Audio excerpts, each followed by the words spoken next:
Latest information streaming into our newsroom from Du in the Dongamantum Division, Northwest region of the Republic of Cameroon indicate that the victim of torture perpetrated by men in military, gendarmerie and police uniforms in that part of the country has once more been picked up by elements of the National Gendarmerie to an unknown destination. Tonight we'll bring to you revelations on what happened to that indigene of Ndu in the Dongamantum Division in the crisis-hit Northwest region of the Republic of Cameroon.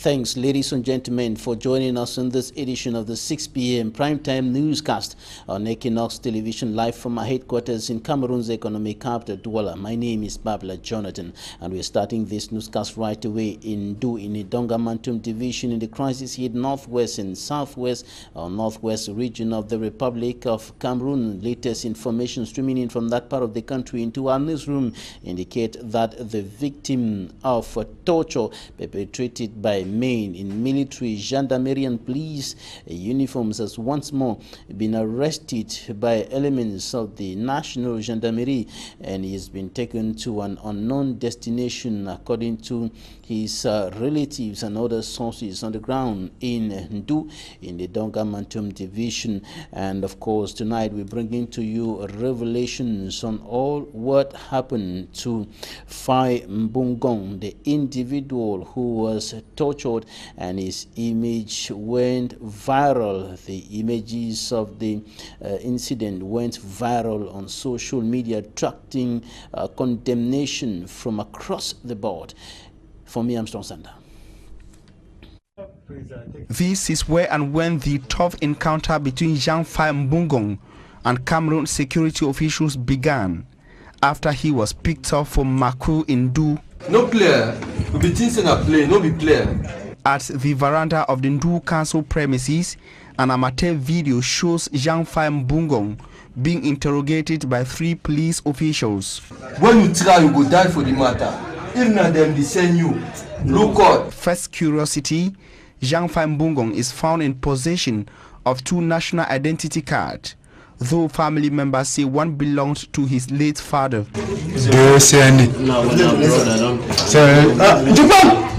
He is also seen in possession of natural medicine and charms, increasing the curiosity of the uniform officers.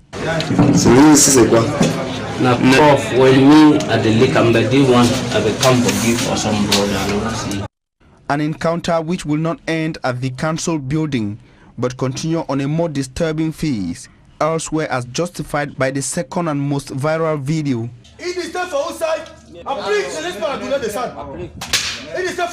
A video in which he is unacceptably tortured by a mixed team of gendarmes, police officials and soldiers.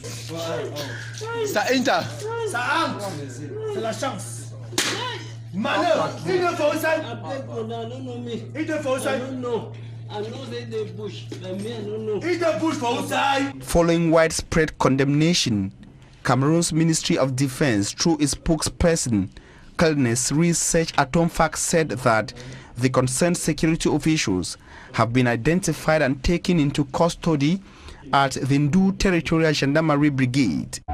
Talking to the investigative team of Equinoxe Radio and Television, the victim Jean-Fai Mbungong and his family confirmed that he is back from the hospital in Kambe and is responding to treatment.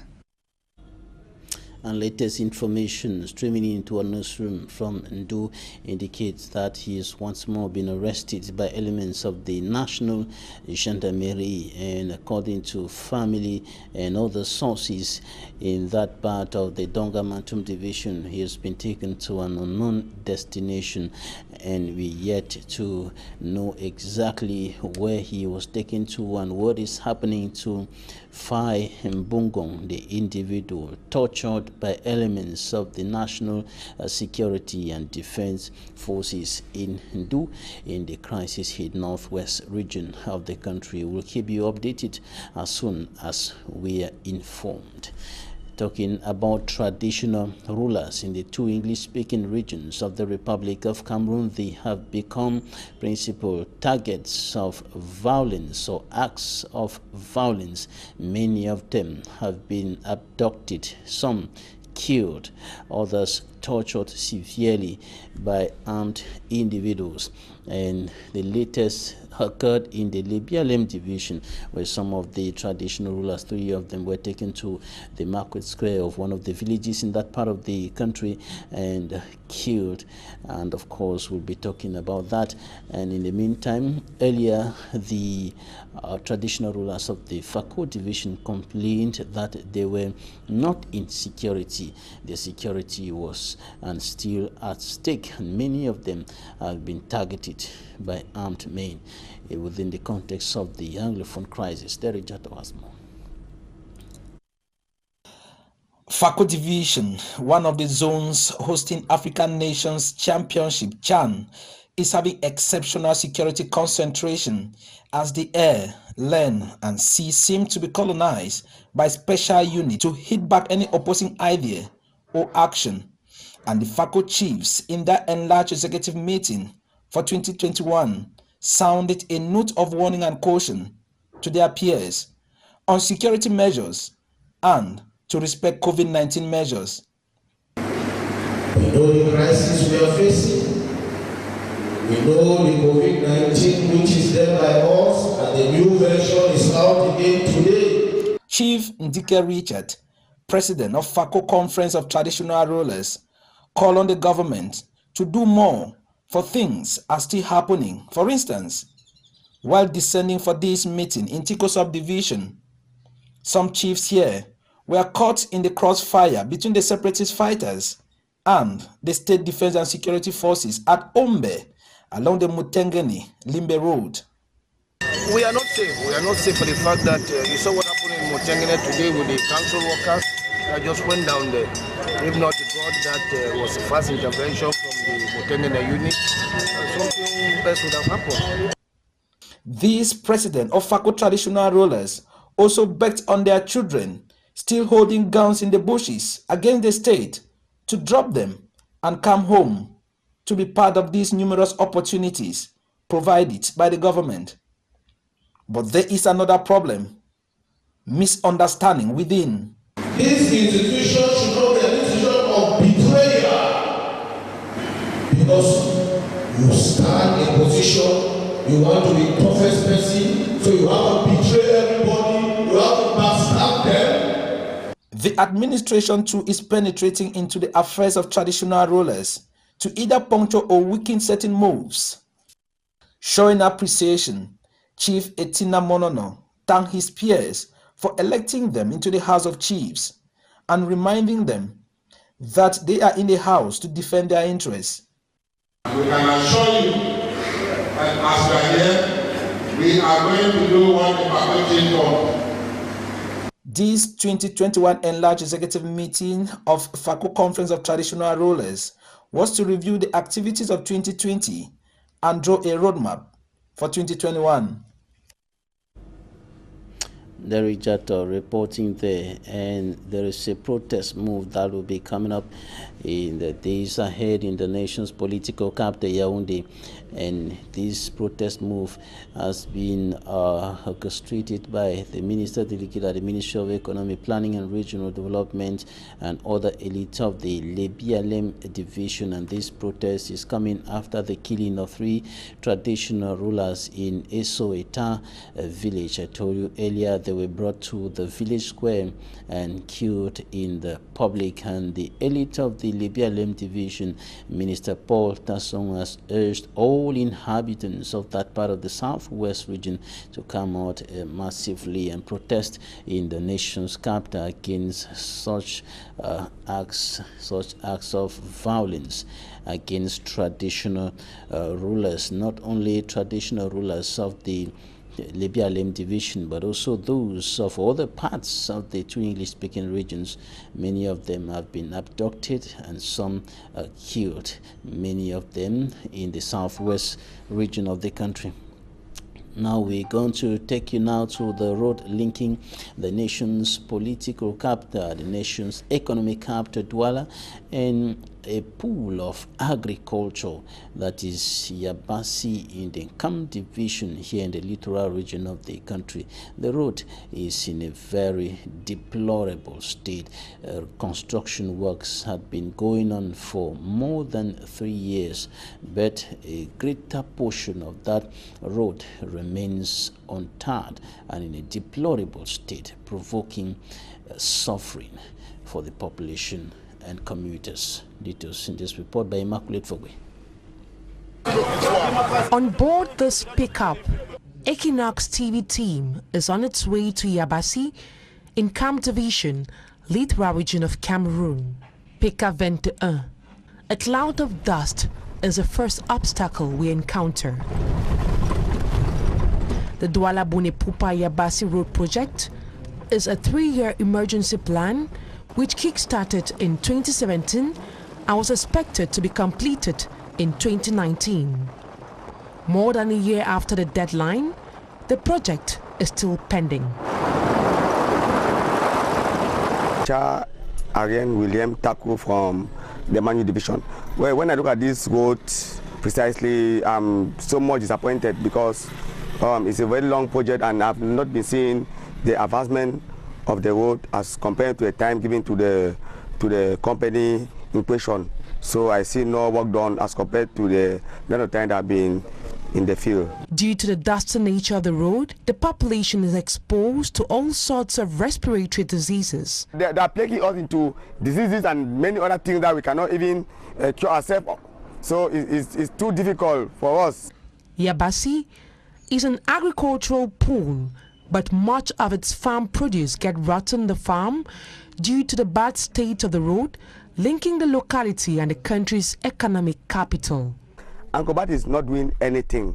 I tell you anything, and Ankobat needs a sanction. But when I see the technical team coming from Yaoundé to investigate how work is being done here, they come here and they go back. Ankobat is still here. So I begin to wonder. I begin to ask questions here and there to people around me, to other people outside of me, to the world at large.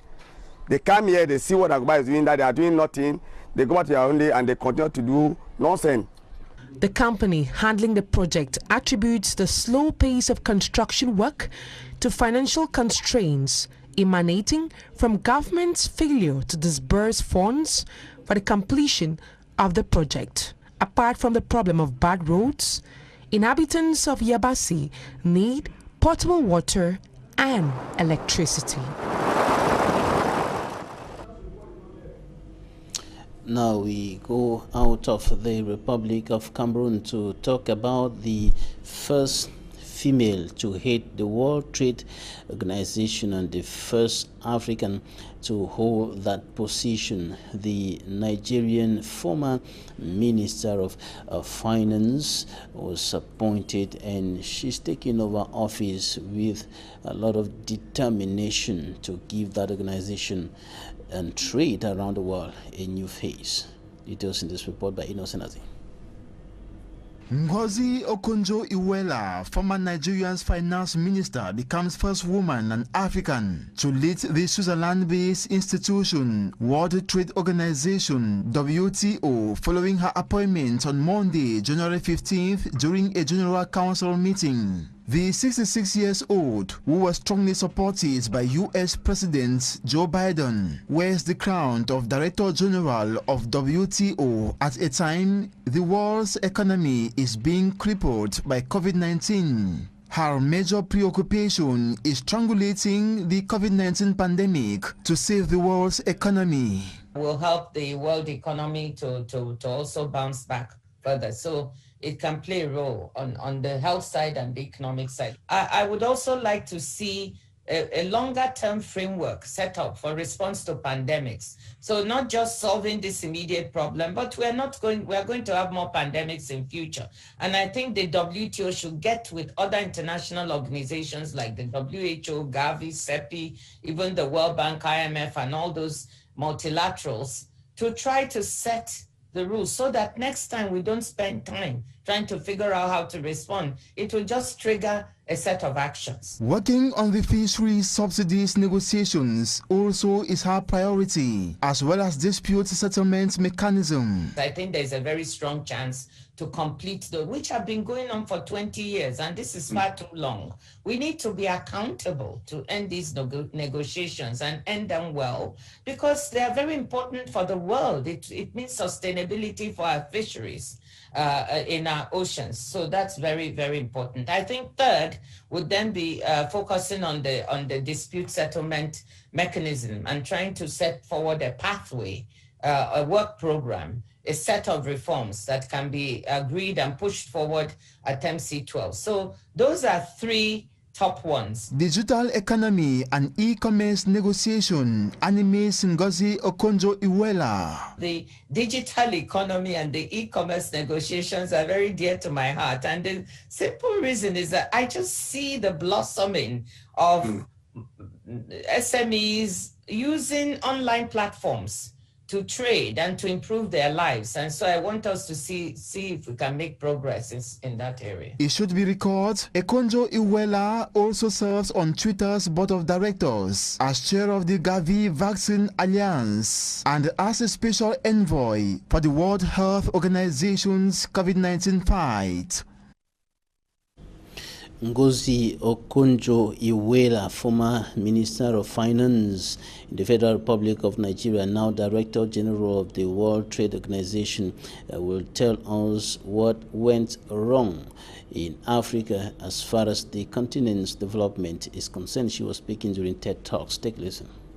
Things we did wrong. The first was that even though we grew, we didn't create enough jobs. We didn't create jobs for our youth. Youth unemployment on the continent is about 15%, and underemployment is a serious problem.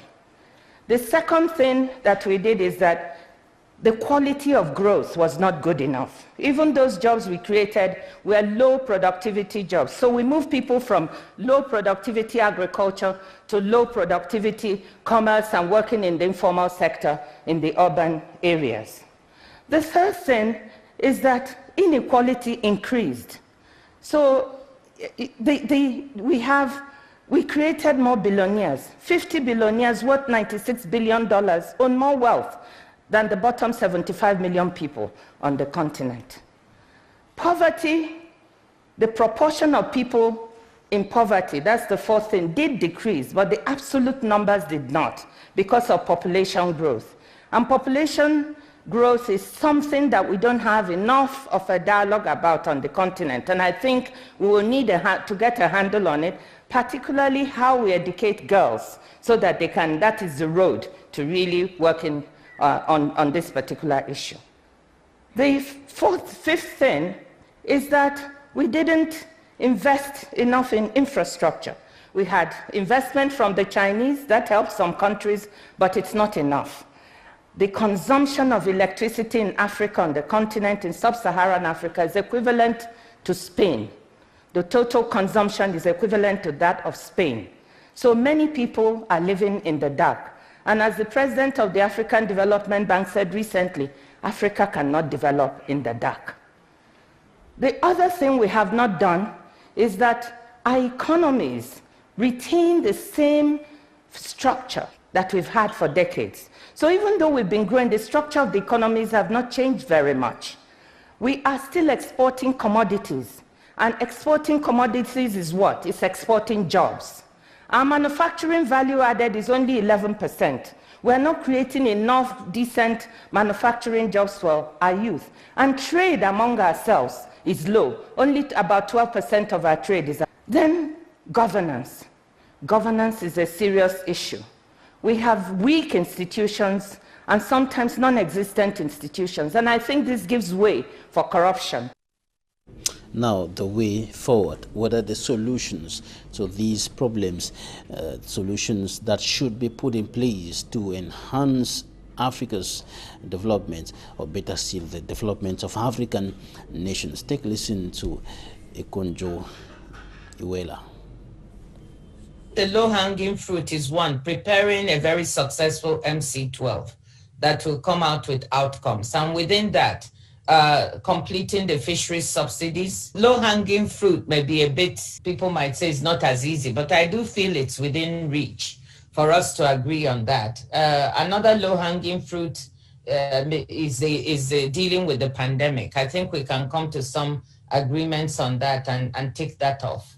The third one is agreeing the work program for solving the dispute settlement mechanism. I'm not saying solving it, just agreeing the work program. I think we can get to MC12 with a work program that will work. And then there are a few other things like, can we get to agreement on exempting the World Food Program, for instance, from export restrictions so that humanitarian endeavors of the WFP are not hampered? I think we can also push for that. So let me just stop there. I think those are 4 areas where I think we can get results.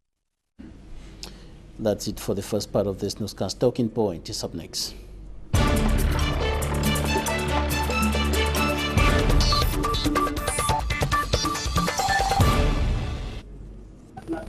Thank you for staying with us in Talking Points. Today we are talking about the constant and repeated attacks on traditional rulers in the northwest and southwest regions of the country. Many of them have been abducted, killed, or tortured, and today they have been abducted, killed, or tortured, and today we are receiving a traditional and civil society leader, Chief Mofo Joseph. Thank you for joining us today. Thank you, Mr. Babila Jonathan. You're welcome. Right, and joining us from the United States of America, Dr. Eugene Addy. Doctor, thank you for taking off time to be with us in this edition of Talking Point.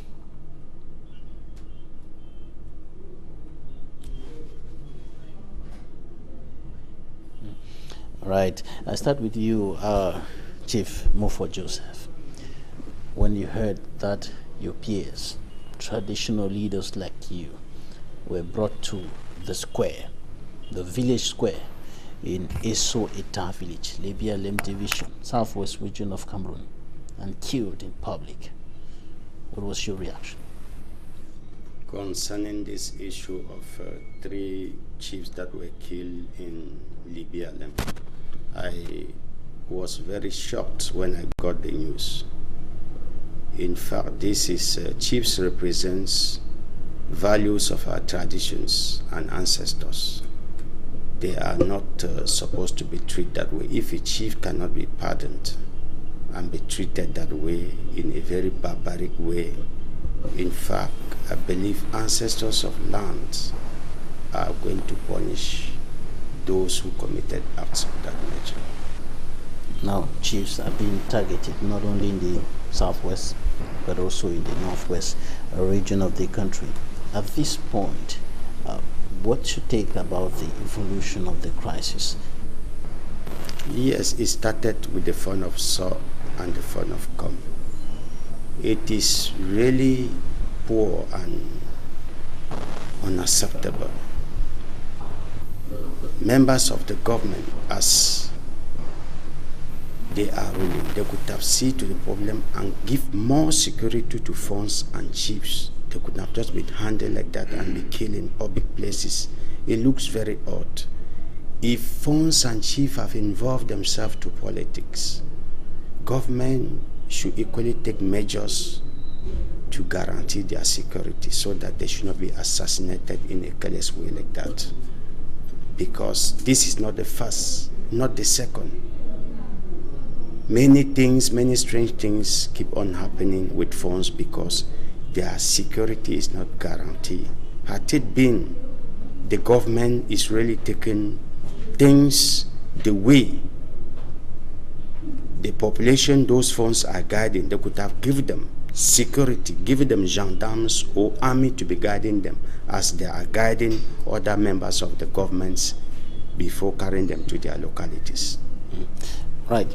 Dr. Eugene Addy, traditional rulers in your home country have become principal targets in the ongoing situation in the northwest and southwest regions of the country. They are being targeted, arrested, abducted, killed, tortured. When you hear that chiefs are being tortured and killed in that manner, What's your opinion about what is going on there? Thank you, Mr. Babila. I will start by expressing my heartfelt condolences to the people of the DLM and to the families of the chiefs that were killed. Sometimes last year, my father, the son of Saw, was also kidnapped and held in one of the separatist camps. And on Sunday, the son of coming back from a Thanksgiving ceremony in Jinicom was actually stopped on the way by the separatist leaders. And immediately the mayor of Fundong heard about that the phone was stopped by a separatist. He went on social media and said the phone was kidnapped. The phone was not kidnapped.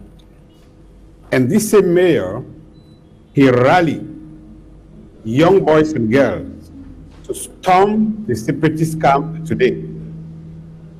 This is a reckless behavior from a mayor, because when these guys went to that camp, those separatist leaders stood down by not engaging them in a firefight. There would have been a bloodshed. So what is happening with our chiefs is exactly what is happening to the civilian population of the Northwest and the Southwest province.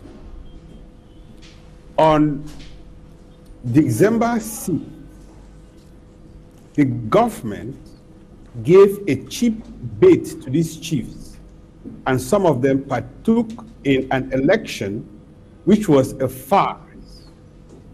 And so if you see what is happening to the chiefs, what is happening to the population, especially a young child that was roasted last week in Batibo, they are just symptoms of a disease. And the disease has to be treated, not the symptoms. The country Cameroon can be aptly described now as a failing state. The responsibility to provide safety to the people falls squarely on the shoulders of those in charge. In your opinion, Doctor, in your opinion, to provide peace and common defense, then the state is failing. In your opinion, what is the problem with chiefs, with traditional leaders? Why are they being targeted at this point in time and treated in this way? We know that in Cameroon, chiefs or traditional leaders in general are still highly respected in the two English-speaking regions of the country. I grew up knowing that the chiefs and the traditional rulers are supposed to be the custodian of the people within their jurisdiction.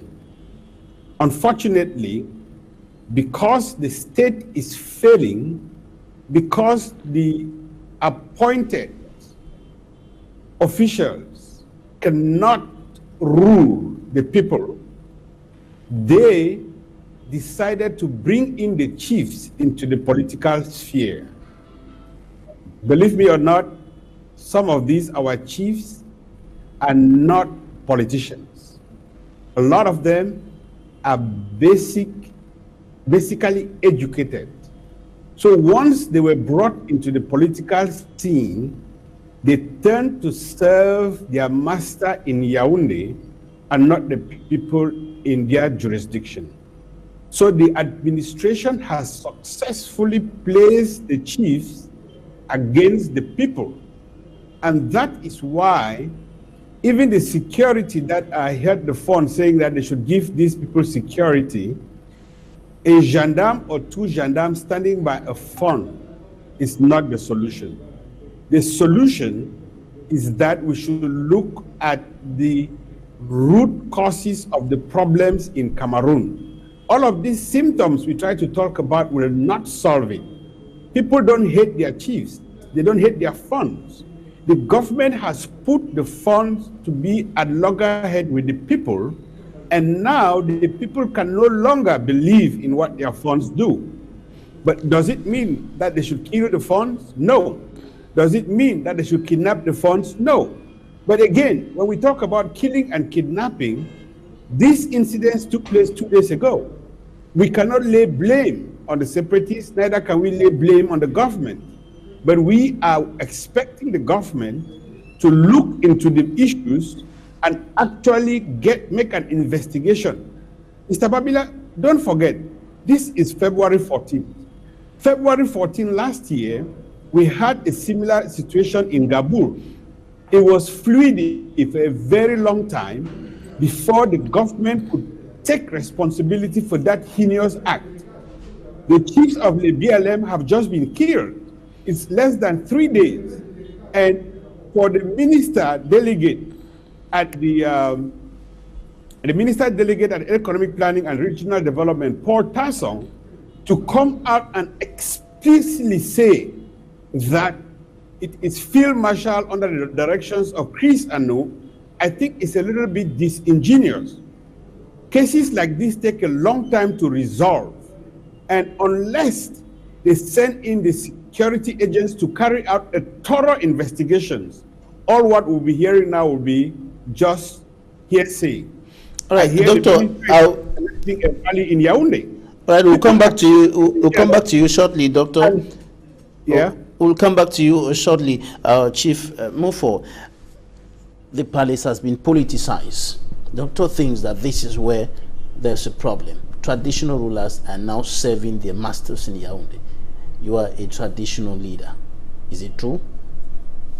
Yes, Mr. Babila. What you have just said, it is true. Because traditional leaders like chiefs and phones, they are not more serving their population, they are serving their leaders in Yaoundé, which is His Excellency Paul Biya. And these matters of killing phones have not just started today. Phones have been killed. They are destroying our traditions. And phone themselves, involving themselves to politics, they don't supposed to do so. If you are a phone, you need to enlighten your populations. You need to carry information to the administrator, but you keep yourself aside of politics. When you involve yourself to politics, you can't serve your populations anymore, accordingly as traditions demand. If you can look carefully to this problem that secessionists or free marshal or whosoever is involved of killing these phones, if you can investigate carefully, you will see to it that maybe those who are involved of these killings, it can be a problem between them. It can be a problem that concerns the phones and those people. You don't know. It can be political problems. You don't know. Let the governments really carry the truth investigations and come out with the results, and let the populations of BLM and other regions like Northwest understand what is happening, that their phones have been killed. Now people will be afraid to go on thrones, like sons of the phones that have been killed. The phone that will take the throne now will be afraid. He will not stay in the village. The village will be abandoned. Then who will be respected in that village to govern that village? No, concerning the involvement of traditional leaders in politics, recently the Minister of Territorial Administration said in Bafoussam in the West region that politics is a distraction to traditional rulers. But there is the House of Chiefs that has been put in place in the two English-speaking regions of the country, and the House of Chiefs is one of the institutions brought in or restored, so to speak, because it was there before. Even though what has been put in place now, many think that it is far from what was there before. There is the House of Chiefs. There are traditional leaders who are represented in the regional assemblies. As for what concerns the two English-speaking regions of the country, should they stay away from the management of the affairs of their communities? No, Mr. Babla, you will not tell me that when killing these chiefs, it's because they are in the House of Chiefs. No. The House of Chiefs is not existing today. Though with the decentralization process, many things have been added in the House of Chiefs. You will not tell me these 3 chiefs that has been assassinated in Libya, in the FACO, means they are in the House of Chiefs. There must be something wrong. We should stop fooling Cameroonians. We should tell the truth to Cameroonians. Phones are not supposed to involve themselves to politics. Even if they called you, try to enlighten, try to be with your populations, and at least talk to them, ask them if they really want you to be this, they have proposed you this. Do not just go and enter and be doing things and do useless your life as if you were not a leader of a village. It looks very odd.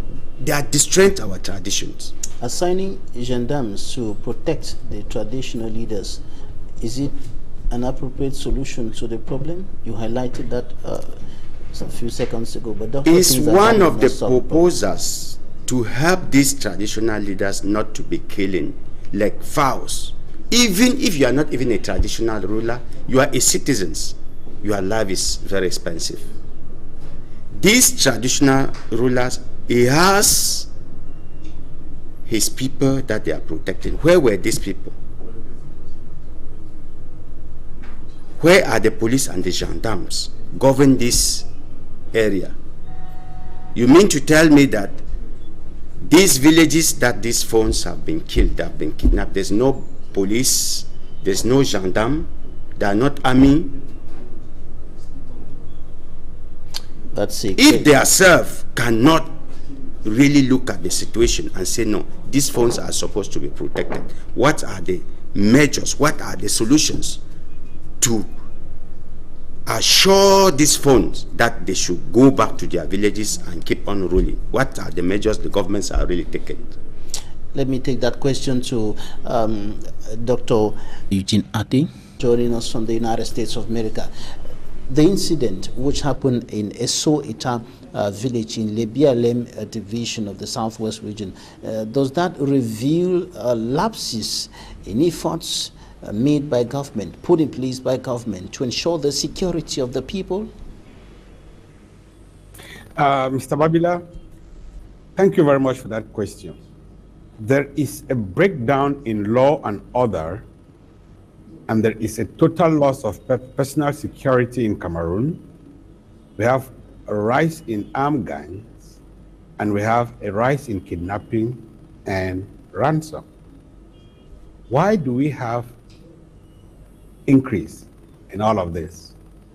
Like the chief rightly said, once you politicize the chiefdoms and the kingdoms in a country, and you use some token fees to let the chiefs who are supposed to represent their people be answerable to a regime in Yaoundé which is failing, these things will continue. Like I keep saying, that we are addressing the symptoms by looking at the killing and the kidnapping of these chiefs. A bigger problem lies in Cameroon in front of us, and that will be the fight of succession. If a ruler fails to provide peace and common defense, there will be a major vacuum in that country in the nearest future, where these symptoms will build up and there will be a huge succession crisis in that country. For 4 years, Southern Cameroonians have been speaking. For 4 years, Yaoundé has not been listening. For more than 24 years, Cameroonians were saying that they want decentralization. The government did not listen. Cameroonians walked away from decentralization. So this idea of decentralization is failed. If the government had listened for the last 4 years, the government would have realized that the basic minimum that the people will want now would be a federation not a decentralization. Why do you think that the decentralization process is a failure? Why do you think that is a failure when the process is ongoing, the regional institutions have been put in place, and the regional officials are already getting to work? Look at the sham election that was conducted on December 6th. Look at how the people first did not go out to vote. It was not universal suffrage. Number two, if you have any elected regional officer who is being installed by a government-imposed government delegate or due, how can an appointed individual install an elected individual? That elected individual will be answerable to who? And if you look at the laws of decentralization, Yaoundé has a right to dissolve any regional council if they don't toe the line in Yaoundé. Therefore, those regional councils that is being put in place are not answerable to the people in place. This is the strangest form of decentralization I've ever heard about. So it is a failure. If the government had listened 24 years ago, we would have been at this stage of decentralization. Now the people are out of, look, Babila, whether we like it or not in that country, the only starting point now can be a federation.